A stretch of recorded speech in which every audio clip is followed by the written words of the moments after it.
Hi friends, welcome to my channel. July 7th ಅಕ್ಕನ birthday ಇತ್ತು. ಅಕ್ಕನ ಬರ್ಡೇ ಸೆಲೆಬ್ರೇಷನ್ ಮಾಡೋಣ ಅಂತ ಸ್ಕೂಲ್ ಮುಗಿಸ್ಕೊಂಡು ಹಾಸನ್ಗೆ ಹೋಗಿದ್ದೆ. ನಮ್ಮ ಗಿಣಿ ಮತ್ತು ನಮ್ಮ ಮನೆಯವರು 3 ಜನ ಕೂಡ ಹೋಗಿದ್ವಿ. ಬರ್ಡೇ ಸೆಲೆಬ್ರೇಷನ್ಗೆ ಊರಿಗೆ ಹೋಗೋವಷ್ಟು ಟೈಮ್ ಇರಲಿಲ್ಲ. ಅದಕ್ಕೋಸ್ಕರನೇ ಹಾಸನಲ್ಲೇ ಒಂದು ಚಿಕ್ಕದಾಗಿ ಕೇಕ್ ಕಟ್ ಮಾಡಿಸೋಣ ಅಂತ ಪ್ಲ್ಯಾನ್ ಮಾಡಿ ಜಸ್ಟ್ ಬೇಕ್ಗೆ ಹೋದ್ವಿ.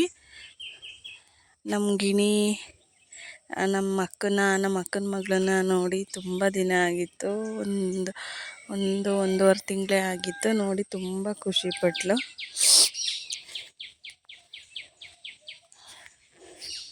ಜಸ್ಟ್ ಬೇಕಲ್ಲಿ ಜಸ್ಟ್ 400 ಒಂದು ಕೇಕು, ಸೆಲೆಬ್ರೇಷನ್ ಫ್ರೀ.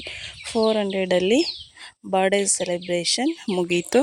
ನಮ್ಮ ಅಕ್ಕ ಬರ್ಡೇ ಟ್ರೀಟ್ ಅಂತ ಬಿರಿಯಾನಿ, ಕಬಾಬ್ ಎಲ್ಲ ಕೊಡಿಸಿದ್ರು. ತಿಂದ್ಕೊಂಡು ಮನೆಗೆ ಬಂದ್ವಿ. ಇದಾಗಿತ್ತು July 7th mini vlog. Thank you for watching. Thank you.